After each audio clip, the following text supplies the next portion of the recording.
Vigilia por Colombia, martes 18 de mayo. Los medios libres de América Latina nos convocamos para apoyar el proceso del pueblo colombiano. Realizaremos entrevistas a medios, organizaciones y figuras políticas que están protagonizando el paro nacional. En las vísperas del día en que el pueblo espera que el presidente Duque presente su renuncia, decimos: la vida se respeta. Nos están matando. El paro no para y Duque renuncie ya. Cadenazo de medios libres en Vigilia por Colombia. Martes 18 de mayo, 18 horas Ecuador y Colombia, 19 horas Chile, 20 horas Argentina. Seguí la transmisión por la Red Nacional de Medios Alternativos, la Red Capari, la Red de Medios del Gualmapu y la Patagonia, el Congreso de los Pueblos o por el medio libre que elegí siempre. Colombia resiste.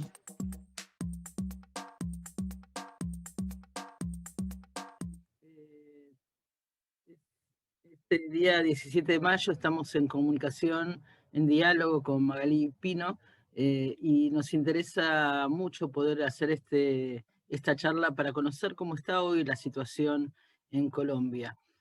Magalí es una compañera que es vocera del Congreso de los Pueblos, y me decía antes de empezar este encuentro que hoy está bien difícil, como los días anteriores, la situación. Te pediría que nos digas cuáles son los temas centrales en tu análisis, Magalí, de la situación actual.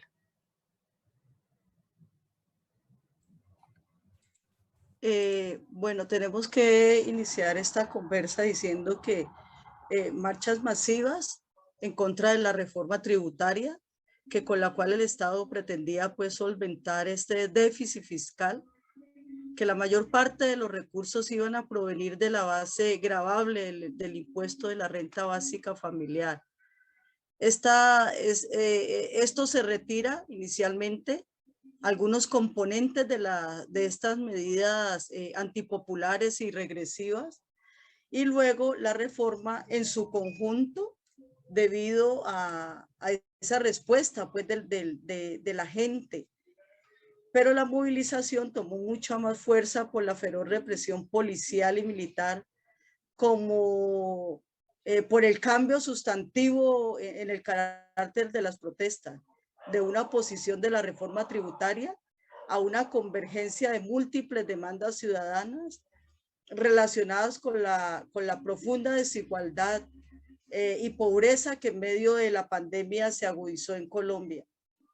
Se trata de una conflictividad que viene acumulada de años atrás, ¿no es cierto?, expresada desde el paro cívico que inició el 21 de noviembre del 2019. Factores importantes a tener en cuenta: agotamiento pues, de este modelo imperante que no ofrece horizontes de futuro a la inmensa mayoría de la población de Colombia, y sobre todo a la juventud. La represión y criminalización del derecho a la protesta social no son una práctica excepcional, ¿no?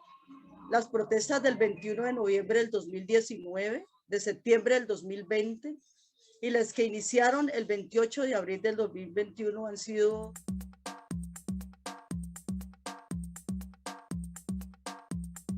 Cadenazo.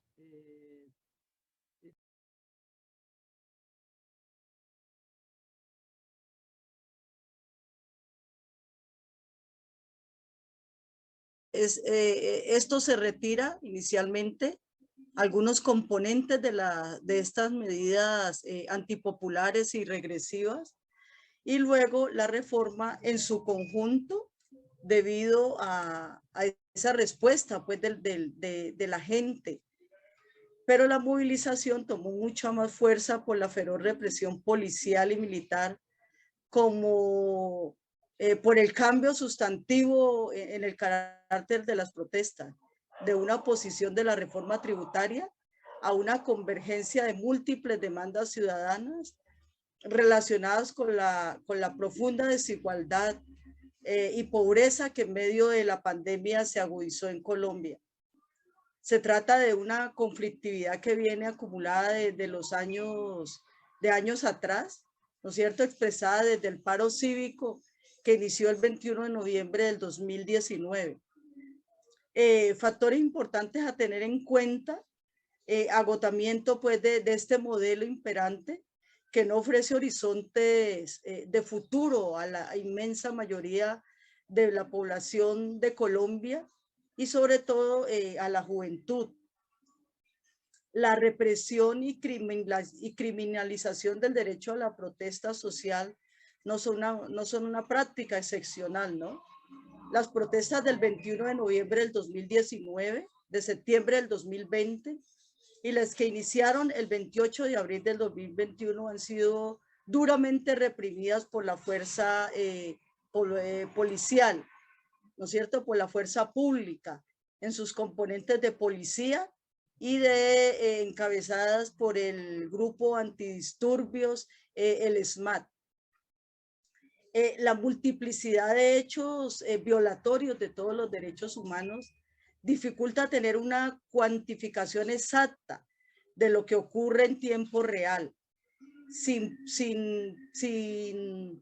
De estos hechos que la circulación nos permite de videos y audios hacen evidente la sistemática violación de derechos humanos contra la población que ejerce su derecho a la protesta, incluso contra quienes no participan de las movilizaciones y que también dentro de este ejercicio de movilización, de este ejercicio de protesta, también se han hecho derrumbes de estatuas que enarbolan ese genocidio, porque el genocidio históricamente que históricamente ha cabalgado por nuestra América, en Colombia por décadas enteras, por décadas se ha venido practicando. Entonces pensamos que este resurgir ahora frente a esas políticas neoliberales también nos dan una lectura del momento en que está el modelo, ¿no?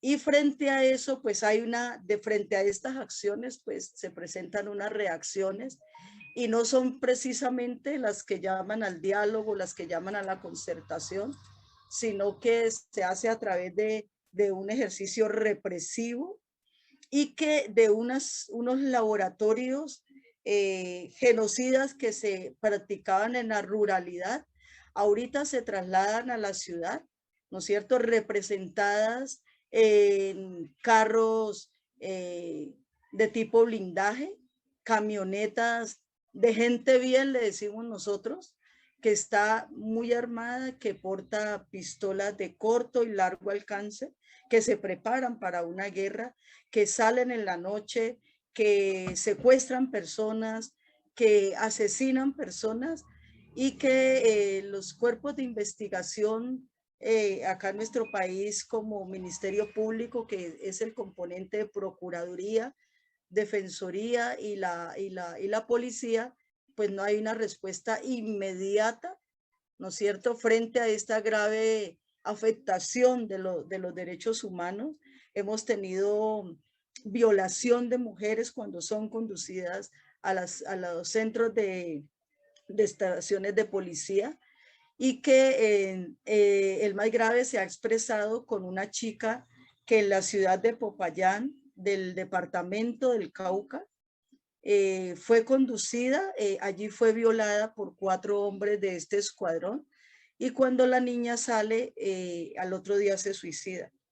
Pero con un otro componente, es que la chica, ellos se dan cuenta, no la asesinan allí porque la chica es hija de un policía. Entonces esa confrontación que ha habido también, pues, me imagino que en este núcleo familiar cuando compañeros tuyos violan a tu hija y que la conducen a tomar esa decisión. Es muy grave la violación de derechos humanos, no hay garantías para el ejercicio de defender los derechos. Tenemos también ataques a nuestras coordinaciones de derechos humanos, estigmatizaciones. Aquí creo que ocurre un hecho que ya podrán explicar ampliamente la dimensión de la afectación frente a la violación de derechos, que es atacada una misión de verificación con la secretaria de Derechos Humanos de la ONU. Entonces ya el panorama de por sí es bastante grave. Tú eres parte de la coordinación nacional, del Coordinador Nacional Agrario, y nos interesaba una referencia que hacías a lo que sucede en el mundo rural y lo que está sucediendo en las ciudades. ¿Cómo se da esa, por un lado la rebelión, pero por otro lado la represión en un mundo y en otro? Bueno, nosotros históricamente aquí el desplazamiento se ha dado desde lo rural hasta las ciudades. Y estos desplazamientos tienen que ver precisamente con grupos armados, ¿no es cierto? Tipo paramilitar, ya ustedes habrán conocido ampliamente estos ejércitos que se desplazaban y asesinaban en una noche de 30 o 40 personas. Y con toda una permisividad del ejército colombiano, que es el que constitucionalmente tiene el mandato de garantizar la seguridad en los campos y en las fronteras, fue el exterminio, ¿no es cierto? Unos grupos que contaban, y así nos dicen ahorita todas las investigaciones que se han hecho, que actuaban, operaban con la permisividad de las fuerzas militares, pero que esto se traslada ahorita a las ciudades cuando a través de unas camionetas blindadas llegan hombres poderosamente armados, ¿no es cierto?, fuertemente armados, y arremeten contra la población civil.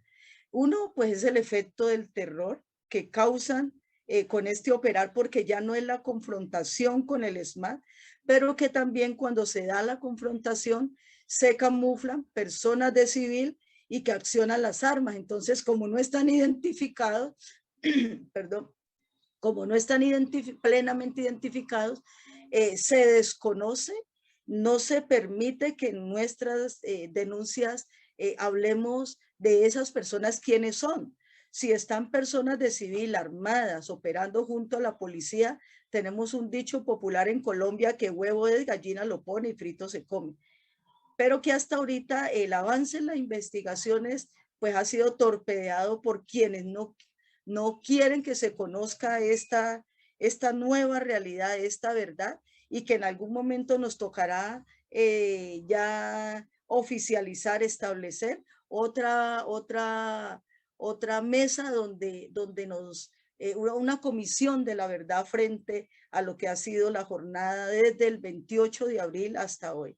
Entonces pensamos que solamente pues nos queda estos escenarios internacionales de denuncia, esa solidaridad internacional que nos permitirá sentar una posición frente a este Estado que se niega a dialogar y que solamente es el ejercicio de utilizar las armas del Estado contra la población, que exige sus derechos, que exige cosas que no son otras, que están allí en la Constitución Política de Colombia: el derecho a la salud, el respeto por la vida, el respeto por los derechos humanos, mejores condiciones frente a una población que se encuentra muy empobrecida, marginada y que no se les escucha. El derecho a la ciudad de los jóvenes, que se incluyan dentro de las políticas públicas y que se les dé una oportunidad para que estos muchachos no se pierdan en otras actividades delincuenciales que solamente bajo esa modalidad y inmersos en el narcotráfico les permiten mejorar sus condiciones, pero que agravan más su situación emocional, política, es decir, es la debacle que produce tener un muchacho adicto o un muchacho inmerso en el mundo de lo del narcotráfico, ¿no? Porque la longevidad de estos muchachos en estos territorios, en estos barrios, pues no supera los 30 años cuando mueren asesinados por las confrontaciones de un grupo y del otro. Da la impresión que un sujeto central precisamente de esta rebelión son los jóvenes, las jóvenes en la primera línea, y que muchas de las participantes en esa resistencia no están formando parte de organizaciones históricas, populares de Colombia. ¿Cómo es esa relación entre lo organizado y esa participación que ahora ya se iría organizando, pero que es de muchos jóvenes y muchas jóvenes que se sumaron en estos meses.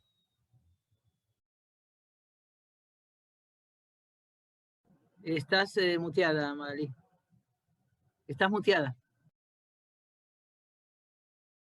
Llama a la participación de estos jóvenes y nosotros inicialmente dentro de esos análisis, que a veces los tiempos nos quedan cortos para analizar bien, decimos, ¿no es cierto? Son con otro tipo de organizaciones, porque con otro nivel de organización. Las primeras líneas fueron esos jóvenes que no estaban organizados dentro del Comité Nacional de Paro, que lo conforman en su gran mayoría las centrales obreras, pero que de manera inmediata pone la olla comunitaria, organizan la misión médica, organizan lo que son esas líneas de pelea, ¿no es cierto? La primera línea, la que contiene, la otra que ayuda a llevar, a recoger la piedra, el palo para llevar a la primera línea, la tercera, que es la que está llevando el agua, la leche y estos otros insumos para mitigar los gases, y la cuarta, que es donde se presentan pues las arengas, el control del movimiento de las fuerzas que se acercan, y allí se recogen los heridos y se llevan a ese espacio humanitario, que también queremos mencionar que ha sido atacado, que se ha irrespetado el derecho internacional humanitario, porque los jóvenes que han sido heridos durante la confrontación no se les permite asistencia médica, y que cuando son conducidos a los hospitales, a los centros de atención, inicialmente fueron detenidos. Por eso los muchachos acuden a este escenario de atención, donde allí hemos recibido gratamente la participación y articulación con las facultades de medicina, y hemos tenido médicos, hemos tenido paramédicos, los insumos. Aquí no hay otra fuente de financiación, como le está diciendo el Estado, diciéndole que una fuerza insurgente está apoyando y está pagándole a los muchachos. No, aquí es un pueblo que ya se encuentra cansado, agotado por todas las medidas represivas del Estado, porque hay hambre, porque hay exclusión, porque no hay garantías para estar en el territorio, y eso ya se traslada primero de lo rural, se traslada ahora al campo. Y es allí donde esta familia de una libra de arroz, aquí se consume bastante el arroz, se parte y se lleva ya al punto de encuentro. Nosotros no le hemos dicho bloqueo ni nada de estas cosas, no, es un punto de encuentro y un derecho a la gente movilizarse. Entonces allá se lleva, es la comunidad organizada, y que la juntanza de todos estos elementos pues permiten que los muchachos tengan su desayuno, tengan su almuerzo, tengan su comida. Además, este nivel organizativo, que apenas lo estamos entendiendo, tiene que ver con esa defensa del pedazo, ¿no? Los muchachos se juntan y ellos allí piden cosas tan sencillas como que no se les estigmatice cuando presentan un currículum, una hoja de vida en una empresa, y que tienen que poner otra dirección, porque si ven que viene de estos barrios marginados, son inmediatamente excluidos, ¿no es cierto? Entonces, no se le permite el acceso a la educación.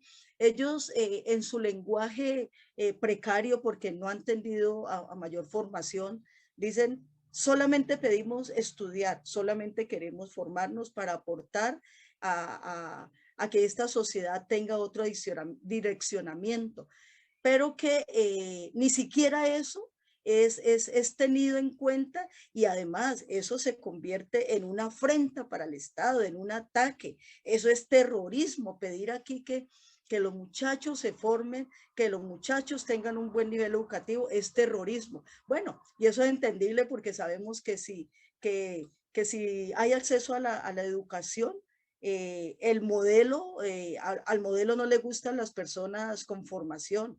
Al modelo, para ellos es un peligro personas que conozcan sus derechos.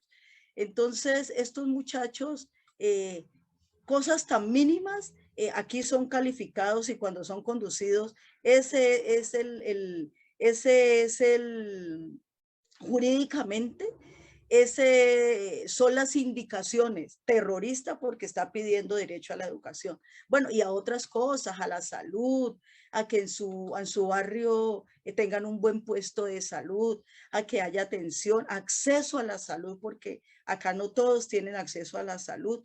Entonces, estos muchachos, y que ahora las primeras líneas se han fortalecido con el señor que va los fines de semana a colaborar, con la mujer que desde su casa ha dicho: mi hijo está allí, está luchando porque en el barrio tengamos una vivienda digna, pues yo también hago parte de la primera línea. Esos son los vándalos que este Estado quiere estigmatizar, que este Estado quiere señalizar, y claro, para ellos es terrorismo, ¿no es cierto?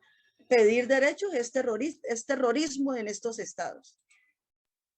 Precisamente nombrabas a las mujeres y hemos visto mujeres en la primera línea y en todas las líneas, y quería que nos des tu mirada sobre qué rol están jugando las mujeres en toda esta rebeldía, y también cómo están siendo reprimidas en sus cuerpos, en sus vidas.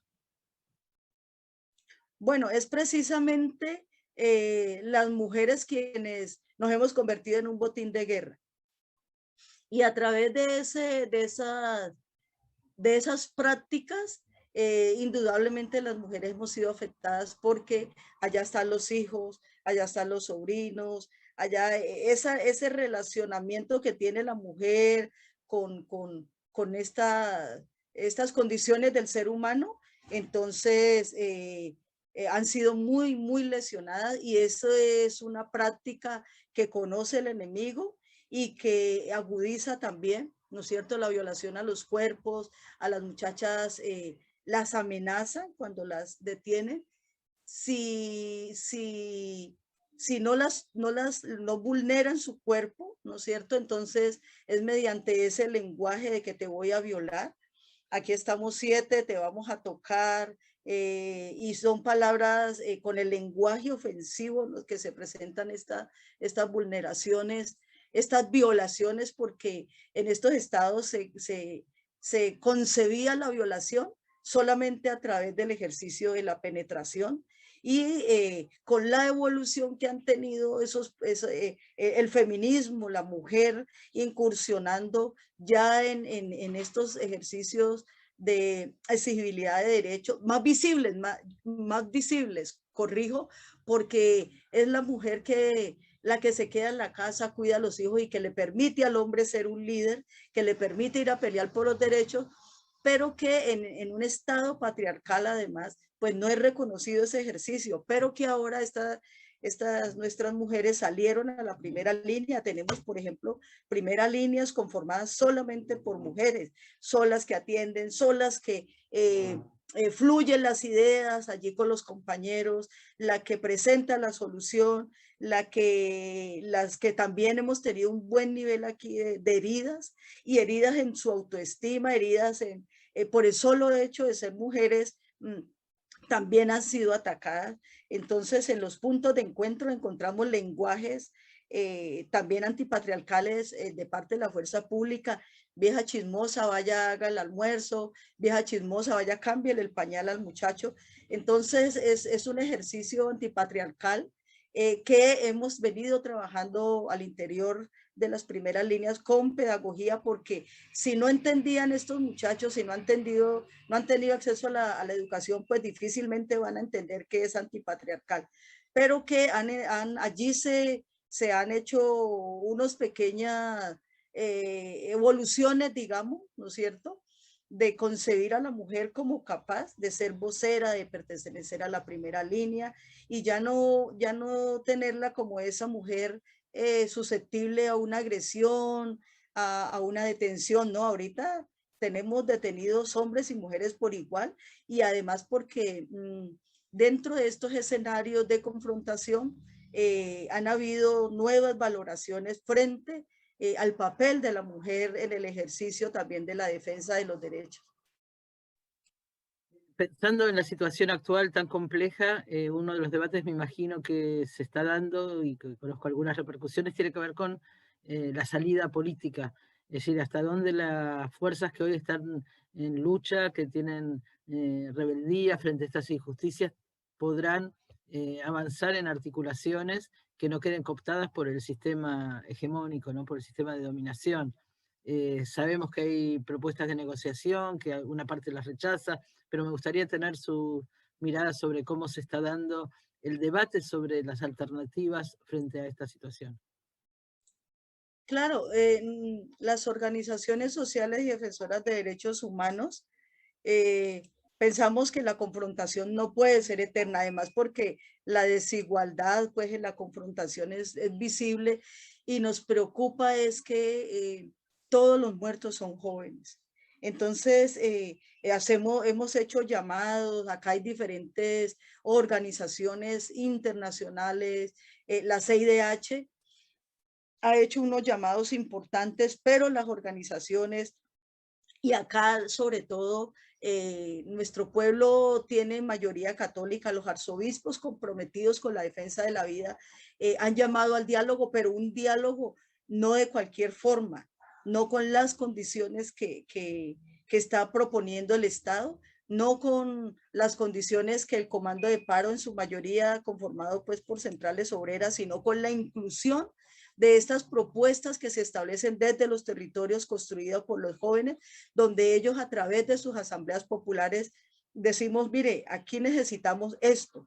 Es decir, se están haciendo estos ejercicios en todos los escenarios para escucharlos a ellos y no permitir que otros son los que vengan a decidir por ellos, y que los políticos de turno, porque estamos también en una época preelectoral, vengan a aprovecharse de este escenario, y que esa pelea, esa lucha y nuestros muertos, que estamos exigiendo que haya verdad frente a estas investigaciones exhaustivas, como dice el Estado, pero que no se pierda este espacio donde los jóvenes pongan sus apuestas políticas, sus exigencias, y en esas lecturas que ellos le hacen desde el barrio y desde el pedazo, como ellos dicen, y que a través de estos ejercicios de encuentro también construyan su pliego incluido dentro de esos diálogos nacionales. Y entonces, dentro de ese análisis de este momento, una duda también que queda es qué ha sucedido, digo, y qué relación tiene este momento, y sobre todo el momento de la rebelión, con la implementación o no implementación de los acuerdos de paz. O sea, ¿cuál es el terreno político y qué es lo que eso significa en la conciencia de la población y de las y los jóvenes? ¿Qué percepción hay sobre lo que ha sucedido? Bueno, una de las resistencias también tiene que ver con eso, ¿no? Porque ellos dicen que si a una fuerza guerrillera de lucha histórica revolucionaria, y mediante unos acuerdos que fueron avalados por la comunidad internacional, que un acuerdo que se hizo con una guerrilla de tantas décadas, esos acuerdos incumplidos. Entonces, ¿qué dicen los muchachos? ¿Qué esperanzas frente a un ejercicio que se ha venido haciendo hace más o menos unos 17 días? Hay muchas dudas, hay mucha desesperanza, pero que también nosotros hemos dicho que piedras y palos contra armas y francotiradores no estamos en igualdad de condiciones. Y vuelvo y le repito, no se trata tampoco de ir a negociar cualquier cosa. Si los jóvenes dicen que ellos no van a claudicar, que necesitan una certeza de que este Estado les cumpla, pues es allí donde nosotros necesitamos que la comunidad internacional haga muchísima mayor presión frente al cumplimiento de los acuerdos de La Habana, ¿no es cierto? Y que estos nuevos acuerdos, es que tenemos históricamente acuerdos incumplidos. Los acuerdos de la Minga, cuando hemos estado 2, 3 meses en carretera poniendo muertos, la Minga, que históricamente ha sido un ejemplo de lucha en el pueblo colombiano, y todavía tenemos acuerdos incumplidos, pero que incursionar en eso que ahorita llamamos una guerra civil, ¿qué qué análisis le debemos de hacer. Y estamos iniciando una guerra civil en Colombia y que los muertos son de un solo lado. Y no estamos diciendo que es que hay que salir a matar policías y a matar ejército, integrantes del ejército, y que también son integrantes del pueblo, ¿no? Porque estos muchachos vienen de estratos 1, 0 y 2, 3, hasta 3, pero que son los que también en ese medio de esa confrontación, claro, en menor cantidad que el pueblo, pues también han sido durante la confrontación, han sido muertos, ¿no? Se han muerto.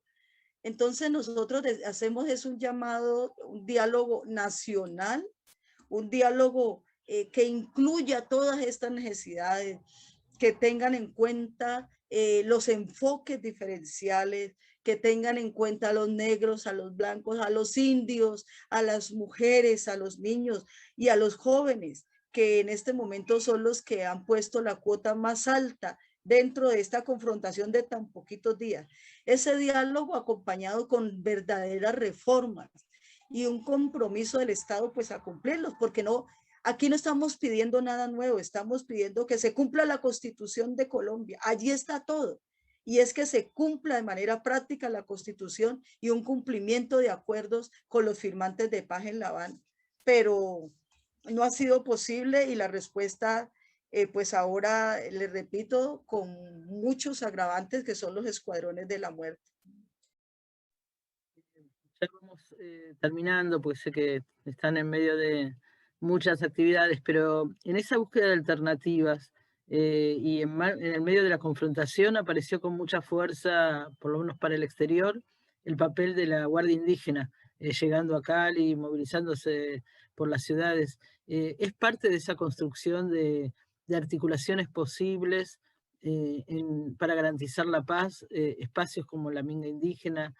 ¿Cómo lo analizan ese traslado desde los territorios comunitarios hasta las ciudades? Pues es precisamente la presencia de la Guardia Indígena que inicialmente a nosotros nos producía como un bálsamo en medio de la confrontación, por ese ejercicio de diálogo, por ese llamado a la vida, y sin embargo la Guardia Indígena fue atacada. En un escenario de los dueños de toda la economía del Valle del Cauca, donde se encuentran ubicados estratégicamente muy juntos los empresarios, la Guardia Indígena fue atacada, ¿no es cierto? Donde nos dimos cuenta, bueno, ya lo comprobamos, que en estos barrios se encuentran, dicen ellos, gente de bien, pero de muy dudosa procedencia, su armamento, porque allí vimos los fusiles, vimos las pistolas, armas que no conocían, y donde una guardia, una minga que ya se retiraba de la ciudad, ¿no es cierto? Y otra que llegaba a traer alimentos a la ciudad de Cali. Es decir, esos solos hechos nos pueden dar a nosotros un panorama de lo que este modelo y lo que la derecha en este país, el partido de gobierno, está expresando, y es un llamado al no diálogo. Es a la confrontación. Encontramos por las redes sociales que están llamando a confrontar estos indios y estos vándalos y todos los calificativos que le dan a los jóvenes de la primera línea, a las mujeres, a punta de fusiles. Ellos han puesto cabezas aquí en Cali particularmente. Se están pagando 20 millones por cada líder social, por cada defensor de derechos humanos que maten en el día. Es decir, y también tenemos unas organizaciones delincuenciales sicariales que no les va a pesar la mano y que van a decir fácilmente en el día nosotros que somos vulnerables, porque además el equipo nacional de derechos humanos al cual yo pertenezco, decimos: no queremos camionetas blindadas, solamente pedimos garantía, nosotros no queremos protección, porque ya también tenemos antecedentes que este tipo de protección van amarrados a información que se pasa a la inteligencia, y compañeros que han sido asesinados por quienes los protegían. Y nosotros hemos dicho que rechazamos la protección que nosotros queremos es que la Fiscalía, como un orden investigador, y con esas investigaciones exhaustivas nos digan quiénes son los que están pagando por nuestras cabezas, quiénes son los que nos amenazan, y ese derecho a defender tratados internacionales que asumen los gobiernos, pues que los hagan efectivos. Pero de la estigmatización que viene desde el Estado también nos da una lectura cuando dicen es que los defensores de derechos humanos pertenecen a grupos armados, entonces nos ponen allí como tiro al blanco. No hay garantía, sin embargo, nosotros frente a este llamado de las comunidades seguimos haciendo nuestro ejercicio, seguimos saliendo a terreno, salimos muy de mañana, llegamos en la madrugada, pero que también tenemos ya mecanismos de autoprotección, como salir acompañados de la comunidad y no meternos, nosotros ya sufrimos el primer atentado, nos encerraron a 10 defensores de derechos humanos y nos ametrallaron. Esto lo supo todo el departamento, lo supo Colombia, y sin embargo todavía están las investigaciones para saber quién nos ametralló, quién nos disparó durante casi 10 minutos y que la comunidad nos protegió, ¿no es cierto? Y que afortunadamente pues no salimos lesionados, pero tenemos temores, miedo como seres humanos que somos, ni más faltaba, y que pues ya decimos, si dejamos estas comunidades solas, si no hacemos nuestro trabajo, entonces ¿quién? Entonces es muy complicado, muy vulnerables, pero creo que todos los días y sobre todo ahora que nos levantamos desde la madrugada con estos nuevos hechos, nos dirigimos allá a terreno a investigar qué fue lo que pasó, a sacar heridos. Hay mucha gente por ahí escondida que teme ir a los centros hospitalarios, y ese es nuestro trabajo y lo seguiremos haciendo. Sí, además de expresarle toda la solidaridad que creo que es muy fuerte y muy importante y que tiene que ser mayor de parte de las feministas, de las mujeres, de los pueblos de toda Villayala, y sabiendo que de todas maneras es necesario más intervención, no solo de los pueblos, sino de los gobiernos para parar esta masacre. Un llamamiento que quiera hacer final como para quienes puedan escuchar esta transmisión. Bueno, nosotros nos queda la comunidad internacional. Tenemos un ministerio público, defensoría, procuraduría, fiscalía, y aunque allí encontramos seres humanos que nos dicen, mire, no nos permiten salir a terreno, no nos dan gasolina para los carros, no tenemos el suficiente personal para cubrir esta tragedia que está ocurriendo hoy en la ciudad de Cali y en municipios circunvecinos en el área metropolitana. Pensamos que es un llamamiento a esos órganos internacionales que le permitan a Colombia pensar que no puede seguir masacrando a su pueblo, a esos países que tienen intereses aquí en Colombia, a Europa, a Latinoamérica, a todos los países, a la comunidad internacional, para que a este gobierno le exijan que desmilitarice las ciudades, que hagamos un ejercicio de diálogo, de un gran encuentro nacional, pero un encuentro donde pongan todos los sectores, donde hablen todos, donde tengan en cuenta todas estas comunidades, y que no sean solamente 2 o 3 que escriban frente a las necesidades del pueblo, que no sea el partido de gobierno que presenta la alternativa de la solución frente a todo este levante popular que ha habido solamente con militarización, y que el diálogo de las balas reemplace el diálogo entre seres humanos. Muchísimas gracias, mucha fuerza, un abrazo solidario y esperamos encontrarnos ahí acompañando ese diálogo también. Así que un gran abrazo. Muchísimas gracias, y nosotros decimos que después de todas esas masacres que nos ha tocado ver, pues no vamos a permitir que nos quiten la alegría, ¿no? Que nos quiten la fuerza. Pues algunas veces nos caemos, lloramos, pataleamos, decimos cualquier barbaridad, pero ya después de la calma reflexionamos y eso es esa fuerza, esa necesidad que nos permite seguir en este ejercicio y también decimos que internacionalizar las luchas es internacional la esperanza y la solidaridad. Muchísimas gracias a ustedes. Aquí estamos, quedamos a disposición y nos convocan cuando sea necesario y estamos alertas también para difundir cada una de estas violencias y para saber que incluso después de esos diálogos va a haber que seguir luchando contra la impunidad, ¿no? Así que estamos por supuesto. En solidaridad. Y nos preocupa después lo que ocurra después, decimos nosotros, porque históricamente en Latinoamérica y sobre todo en Latinoamérica, después de esto viene la cacería de brujas, como llamamos nosotros, y que es más peligroso incluso ese escenario. Bueno, compañeros, ha sido hasta pronto. un placer. Hasta pronto. Un abrazo.